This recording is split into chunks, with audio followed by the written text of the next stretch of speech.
Anthropic's beautiful alignment: safety, strategy, and self-interest.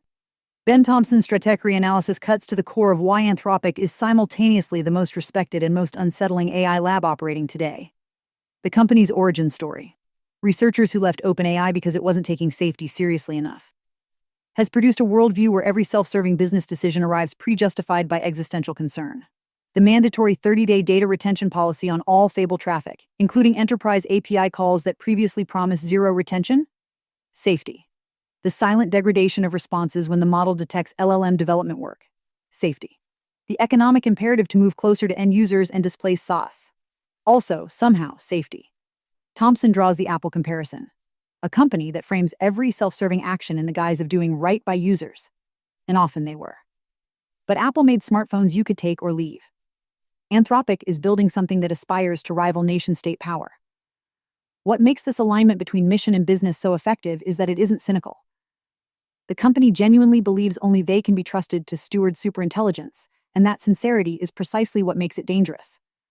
The practical fallout landed in an $11,081 benchmark run on Wolfbench.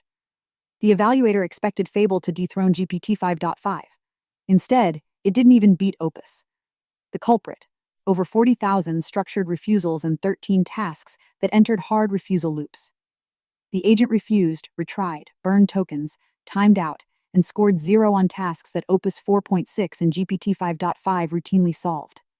Tasks like recovering a deleted password file Opus 5/5 Fable, 0/5 cracking a 7Z hash Opus 4/5 Fable, 0/5 and bypassing an HTML/JS filter Opus 5/5 Fable, 0/5.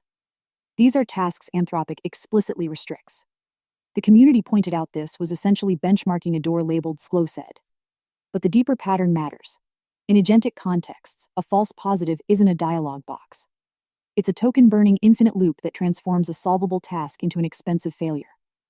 Meanwhile, a proposed class action lawsuit alleges Anthropic's max subscription plans were marketed as providing 5x and 20x the usage of Pro, but a single 5-hour coding session consumed roughly 15% of a weekly allowance.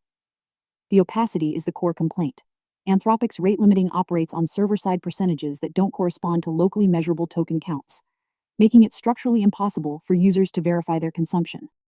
The flat curve society: when intelligence hits a ceiling you can't see. Steve Yegge's latest essay introduces a framework that reframes the entire AI capability debate. The intelligence curve isn't flattening. It's being locked away. With Fable shut down by the USG and Mythos-class models spooking governments worldwide, Yegge predicts we're at most 2 or 3 model generations from AI being controlled like nuclear weapons. The choke point is the same: supply chain. Superintelligence will be sold like a vending machine. You send a spec, their models implemented on their servers with your dollars. Open source models trail the frontier by roughly 7 months, but to push past Fable class they'd have to do it while the entire hardware and software supply chain gets locked down. For most of us, today's models are roughly as good as it gets.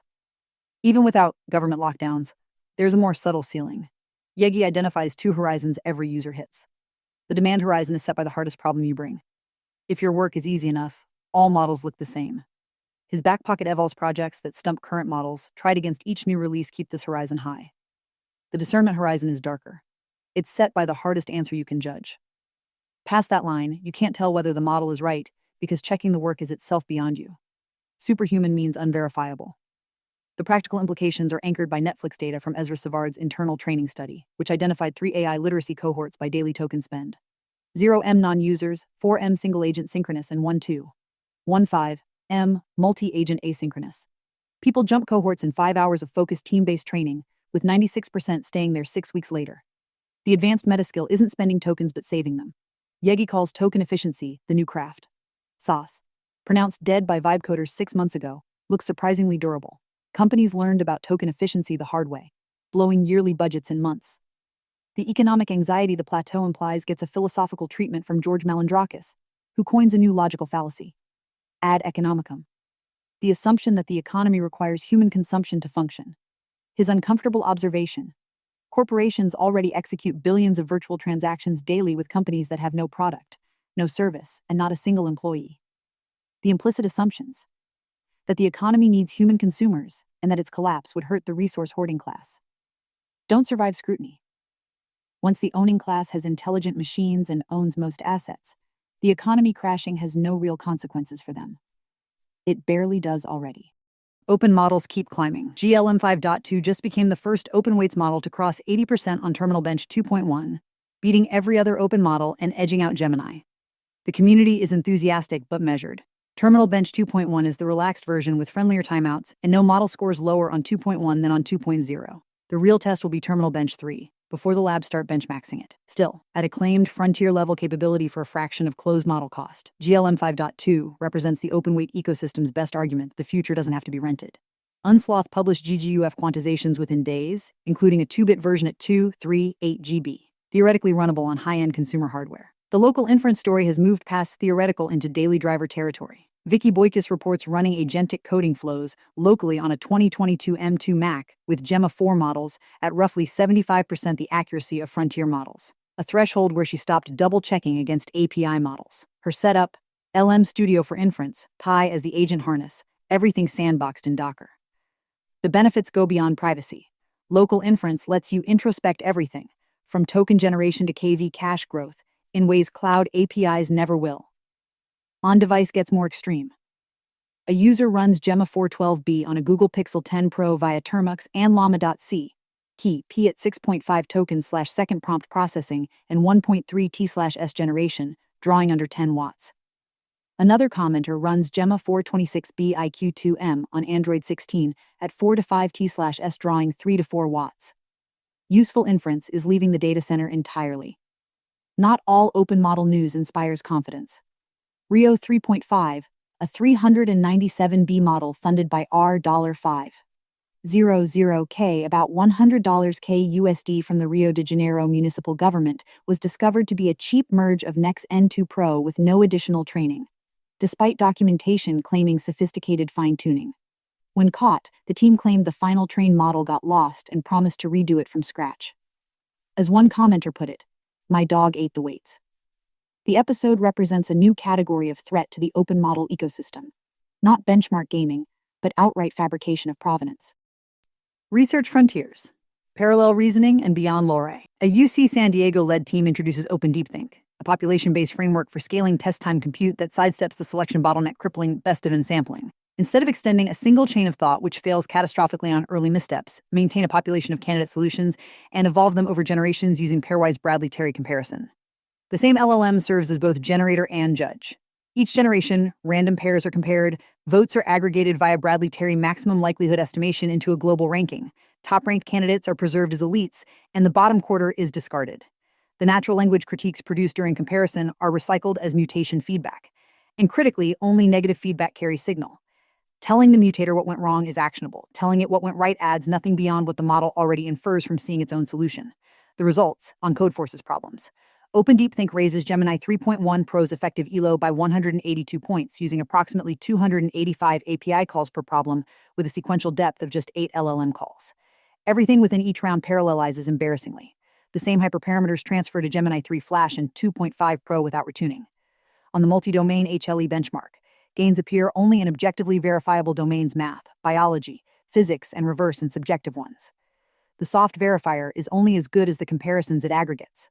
Pairwise judgment reaches 78% accuracy versus 60% for pointwise scoring, confirming that relative framing sidesteps the positive bias plaguing absolute scoring. On the fine-tuning side, Hugging Face's PEF team published benchmarks that should give Lore loyalists pause.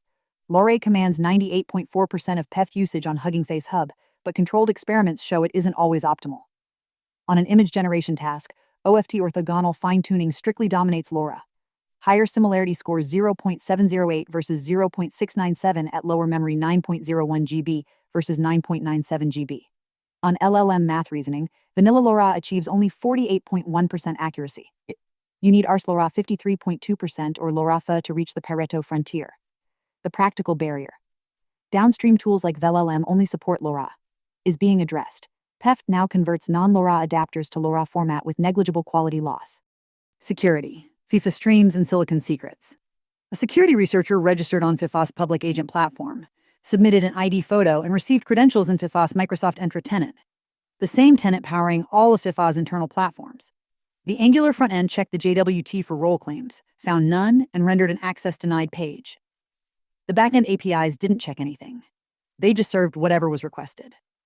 Behind that client-side guard sat the live streaming management panel for every FIFA World Cup 2026 match.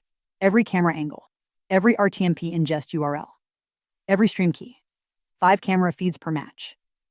PGM main broadcast, tactical camera 1, high behind left, high behind right. Each with the stream key embedded in the URL, shared across all 5 angles. An attacker pushing video to those RTMP endpoints would replace the feed going to every TV network worldwide. The researcher opened VLC, pasted a preview manifest, and confirmed. Live tactical camera footage from an active World Cup match, streaming to a laptop in Tokyo. Write access was worse. The match management panel accepted score changes, kickoff time adjustments, and editorial commentary updates from the no roles account, data feeding directly into the commentator information system used on live television. The disclosure process was a nightmare. No bug bounty, no security.txt, 5 bounced emails. FIFA HQ closed on Sunday. The breakthrough coming from calls to MediaKind's toll-free line, CIS's 24/7 operations center, and FBI contacts on Signal. FIFA patched it overnight and never responded. At the hardware layer, MIT's CSAL team addressed a different gap between what systems claim and what they actually do. Fractal, a kernel built from scratch for microarchitecture research, boots on bare metal with zero background noise and lets experiments switch privilege levels at runtime while executing identical instructions in the same address space. Its first use. Apple M1 branch predictors. The M1 implements ARM CSV2 protection, which should block cross-privilege speculative execution. And Fractal confirmed it works for the execute stage. But the CPU still fetches the target into the instruction cache before the protection engages, creating an observable side channel. The team produced the first evidence that Apple Silicon exhibits phantom speculation, previously demonstrated only on AMD and Intel. An earlier finding that cross-privilege training worked on M1 performance cores but not efficiency cores was overturned. Fractal showed no privilege isolation on either core type, with the prior result likely an artifact of macOS migrating threads between cores during system calls. Agentic engineering. Loops, learning, and the trust boundary. The agentic context engine AC from Kaiba tackles a problem that sharpens as agents grow more autonomous. They don't learn from experience. Every session starts fresh, repeating mistakes and ignoring what worked. ACE maintains a skill book, a persistent strategy collection managed by 3 specialized roles, an agent enhanced with learned strategies, a reflector that analyzes execution traces, and a skill manager that curates the library. The recursive reflector is the key innovation.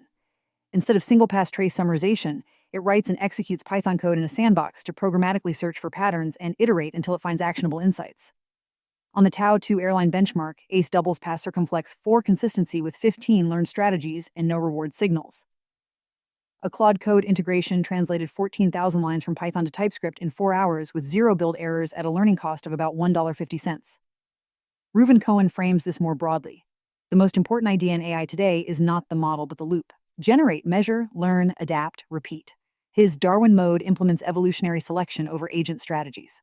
The best survive, weak approaches disappear, capability compounds through recursion. The practical reality of loop engineering is messier. Boris Cherny Claude Code lead claims he no longer prompts Claude. He writes loops and the loops do the work. But cost tracking tells a different story.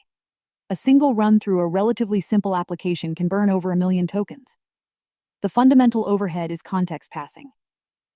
Every orchestrator to worker handoff requires reasoning about state, and that reasoning isn't free. The emerging solution, deterministic harnesses with model routing haiku for classification, Opus for implementation, durable state in Postgres for resumability, and human-in-the-loop checkpoints at critical junctures. The trust boundary gets tested when someone connects their bank to Claude through MCP and handles invoicing, bill pay, and bookkeeping through conversations. The community consensus was a hard no on unsupervised access. A CPA providing controller services called any real business doing this nuts. The pragmatic middle ground, read-only analysis of uploaded statements, with a human approving every transaction. Platform battlegrounds. Apple, Epic, and who owns the AI surface? Apple used WWDC to frame the question that may decide who becomes the first trillionaire in AI. When AI starts doing real work all day long, where does that work run? Not which model is ahead. Who owns the surface where AI sees your work, touches your apps, and acts on your behalf? Apple's answer, the device you already bought, plus a tiered cloud backend. New Apple Foundation models were built in collaboration with Google using Gemini family technology. Private cloud compute now extends into Google Cloud with NVIDIA GPUs for hard reasoning and agentic tool use. Siri sits atop personal context, screen awareness, app intents, and the Spotlight semantic index. The strategic bet is that you can source raw model capability. You cannot easily source a billion devices, a mature OS, and consumer trust. The developer story is the quiet power move. App intents makes apps callable by the operating system, and the winning apps won't have the flashiest chatbot. They'll be the ones whose data and actions are clean enough for Apple Intelligence to use. In developer tooling, Epic Games announced Lore, a fully open-source MIT-licensed version control system designed for the realities Git ignores. Massive binary assets, projects mixing code with art, and teams spanning hundreds of contributors. Lore uses Merkle trees and content address storage with chunked deduplication, on-demand hydration, and lightweight branches. Workspaces stay lean by fetching data only when needed. Sparse workspaces and a service-backed caching architecture differentiate it from GitLFS bolt-on solutions. Meanwhile, Supertone's Supertonic 3 voice model is trending on Hugging Face, and a lengthy video pitch for the Case Association native database promises AGI, time travel capabilities, and the discovery of God's plan via a $250/month school community. Claims that serve as a useful reminder that extraordinary assertions still require extraordinary evidence.